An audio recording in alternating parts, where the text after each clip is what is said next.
Jemaah, ketahuilah bahwa rizki kita tidak akan pernah tertukar. Wa ma min dabbatin fil ardi illa 'ala Allahi rizquha wa ya'lamu mustaqarraha wa mustawda'aha kullun fi kitabim mubin. Rizki itu nggak bakal ketukar. Semua yang hidup di muka bumi ini, yang sehat, yang sakit, yang sempurna tubuhnya, yang cacat, yang manusia, yang bangsa jin, yang binatang, yang serangga, yang tumbuh-tumbuhan, semuanya itu rizkinya udah ditanggung sama Allah Jalla Jalaluhu. Kenapa kita harus berantem? Kenapa kita harus bertikai mencari rizki? Terkadang penyebabnya adanya ketidakyakinan bahwa rizki itu sudah ditanggung. Jamaah rahimakumullah, Al-Imam Syafi'i mengatakan, wa rizquka laysa yanqusuhu at-ta'anni wa laysa yazidu fir rizqil ana'u idza kunta dha qalbin qanu'in fa anta wa malikud dunya sawa'u. Kata beliau mengatakan, rizkimu itu tidak akan berkurang karena engkau lambat, dan rizkimu tidak akan bertambah karena engkau bersegera dan berlelah-lelah. Antum kalau ngelihat ada orang yang tidak berkeringat kerjanya, tapi sebulan gajinya 10 juta. Ada orang yang sampai berkeringat-keringat sampai gosong kulitnya, gajinya berapa?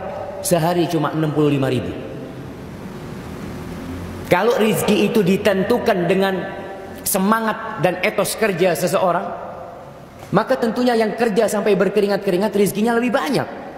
Tukang umpamanya, ada orang yang cuma duduk kerjanya, cuma tanda tangan, saya nggak pernah keringetan, tapi rizkinya lebih banyak. Kenapa? Tadi Allah yang sudah menentukan rizki kita. 120 hari tatkala kita berada di perut ibunda kita, Allah kirim malaikat untuk mencatat. Dicatat semua, rizkinya dicatat. Fulan nih rizkinya berapa? Dari hidup sampai mati rizkinya umpamanya 200 juta. Sudah 200 juta. Mati walaupun uang yang tersisa 1 miliar, itu bukan rizki dia, bukan rizki anak keturunannya. Dan jamaah rahimakumullah, rizki itu sama dengan ajal yang ditulis tatkala kita di rahim ibunda kita. Rizki, ajal, apakah dia termasuk orang yang berbahagia atau dia termasuk orang yang sengsara, udah ditentukan. Jodoh termasuk rizki. Ada orang yang masya Allah ingin menikah dengan perawan, masya Allah, dia nazar sana nazar sini, sampai 30 perempuan di nazar, ternyata rizkinya janda beranak 3. Mau gimana? Betul rizki jamaah. Apa yang bisa kita lakukan? Ana sudah cari Ustaz. Ada seorang yang masya Allah berangkat nazar mau cari akhwat bersama ibundanya, bersama sepupunya, bersama anak sepupunya. Berangkat dari Jember ke Malang, lihat perempuan di sana udah cocok, ke Bangil udah cocok, keliling nggak cocok. Ditanya sama ibunya, kamu ini kok nggak cocok semua? Kata dia. Maunya sama siapa? Maunya sama anak sepupunya. Yang keliling ikut, ternyata dia maunya sama itu, dan akhirnya menikah.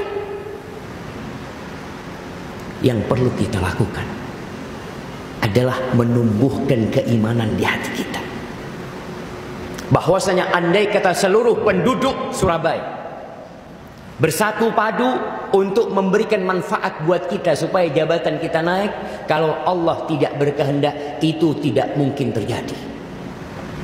Yakin.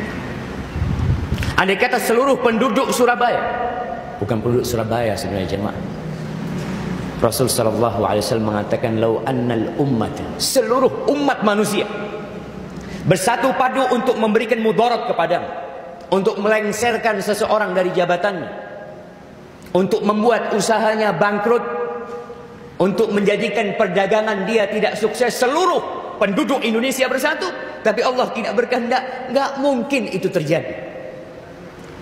Makanya orang yang beriman dengan takdir ilahi itu nyaman hidupnya, tenang dan damai, tidak pernah susah.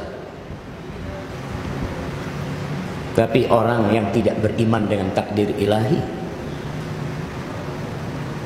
berapa banyak pun yang dia miliki, dia akan tetap kurang. Oleh karena itu kata Imam Syafi'i, "Idza kunta dza qalbin qanu", kalau engkau memiliki jantung yang qanaah, hati yang nerima, fa anta wa malikud dunya sawa, maka engkau bersama raja yang memiliki dunia ini sama. Hari ini kita akan berbincang tentang apa kunci rizki, pintu-pintu rizki, selain usaha-usaha materi yang kita lakukan. Sekarang orang sekolah di fakultas ekonomi untuk apa? Untuk apa jemaah? Untuk cari kerja. Orang sekolah di fakultas kedokteran untuk apa? Untuk cari fulus, cari harta. Enggak, Ustaz, ana enggak cari fulus, Ustaz. Ana cari apa kira-kira? Cari fulus. Allah mengatakan al-malu wal banun zinatul hayatid dunya. Allah mengatakan harta dan anak itu perhiasan kehidupan dunia. Yang dalam hati kita telah ditanamkan kalau kita itu cinta sama harta. Zuyyina lin-nasi hubbus syahawat minan nisa'i wal banin wal qanatiril muqantarah. Itu sudah ditanamkan kepada kita. Kalau ada orang yang mengatakan enggak, kita enggak suka sama harta, ya mungkin dia sudah sakit dan harus diobati.